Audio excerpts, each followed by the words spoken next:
Ang Ebanghelyo ni Juan Kabanata 20. Ngayon madaling araw ng unang araw ng linggo habang madilim pa, nagpunta si Maria Magdalena sa libingan, nakita niya na naigulong ang bato malayo sa libingan. Kaya siya ay tumakbo at nagpunta kay Simon Pedro at sa isa pang alagad na minamahal ni Jesus, at sinabi niya sa kanila, "Kinuha nila ang katawan ng Panginoon mula sa libingan at hindi namin alam kung saan nila siya dinala." Kaya lumabas si Pedro at ang isa pang alagad at nagpunta sila sa libingan.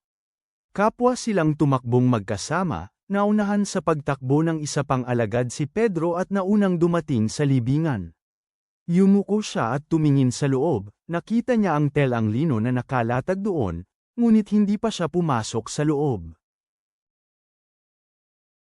Pagkatapos ay dumating si Simon Pedro kasunod niya at ito ay pumasok sa loob ng libingan.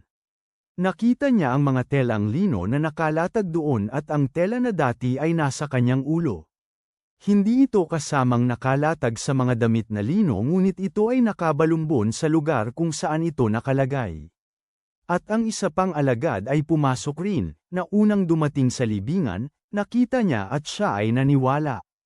Dahil hanggang sa mga oras na yun hindi pa rin nila alam ang kasulatan na si Jesus ay dapat mabuhay na muli mula sa kamatayan. Kaya ang mga alagad ay umalis muli at umuwi sa kanilang mga tahanan.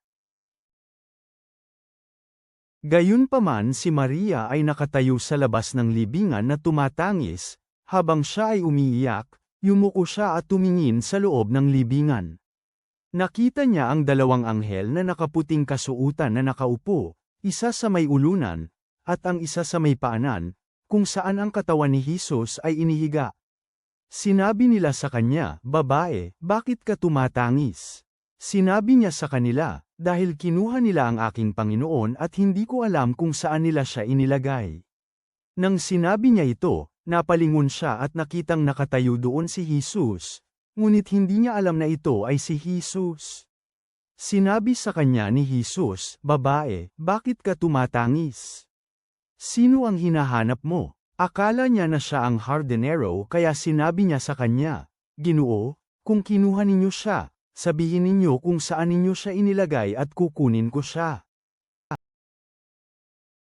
Sinabi sa kanya ni Jesus, "Maria."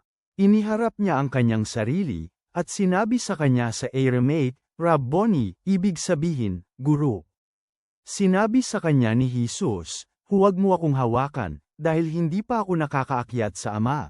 Ngunit pumunta ka sa aking mga kapatid at sabihin sa kanila na aakyat ako sa aking Ama at inyong Ama, at aking Diyos at inyong Diyos." Pumunta si Maria Magdalena at sinabi sa mga alagad, "Nakita ko ang Panginoon," at sinabi ni Jesus ang mga bagay na ito sa kanya. Kinagabihan ng araw na iyon na unang araw ng linggo, at habang nakasara ang mga pintong kinaroroonan ng mga alagad dahil sa takot nila sa mga Hudyo, dumating si Jesus at tumayo sa kalagitnaan nila at sinabi sa kanila, "Sumainyo ang kapayapaan." Nang sinabi niya ito, ipinakita niya sa kanila ang kanyang mga kamay at kanyang tagiliran. At nang makita ng mga alagad ang Panginoon, nagalak sila. At muling sinabi sa kanila ni Jesus, "Nawa ang kapayapaan ay sumainyo. Kung paano ako isinugo ng Ama, gayon din ko kayo sinusugo." Nang sinabi ito ni Jesus, hiningahan niya sila, at sinabi sa kanila, "Tanggapin ninyo ang banal na Espiritu. Kung kanino mang kasalanan ang inyong patatawarin, ang mga ito ay pinatatawad para sa kanila. Kung kanino mang mga kasalanan ang inyong pinanatili, ang mga ito ay mananatili."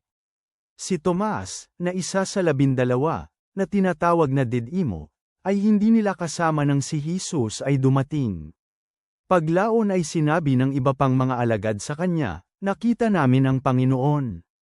Sinabi niya sa kanila, "Maliban na makita ko ang mga bakas ng mga pako sa kanyang mga kamay, at mailagay ko ang aking daliri sa bakas ng mga pako, at mailagay ko ang aking kamay sa kanyang tagiliran, ay hindi ako maniniwala." Pagkalipas ng 8 araw, muling nasa loob ang mga alagad at si Tomas ay kasama nila.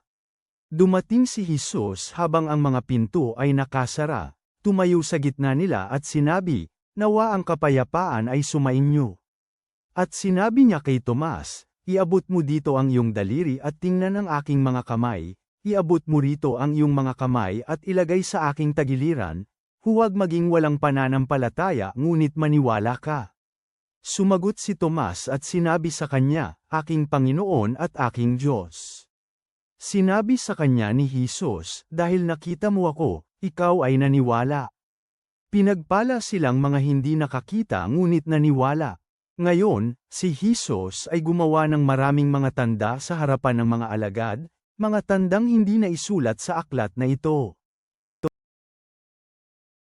Ngunit naisulat ang mga ito upang kayo ay maniwala na si Jesus ay ang Kristo, ang anak ng Diyos, at upang habang kayo ay naniniwala, kayo ay magkakaroon ng buhay sa kanyang pangalan.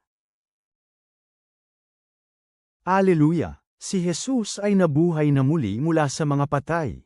Salamat, Ama, sa tagumpay laban sa kasalanan at kamatayan sa pamamagitan ng pagkabuhay na muli. Tulungan mo kaming maniwala ng hindi nakakakita, at tanggapin ang buhay na walang hanggan sa pamamagitan ng pananampalataya. Sa pangalan ni Jesus, Amen.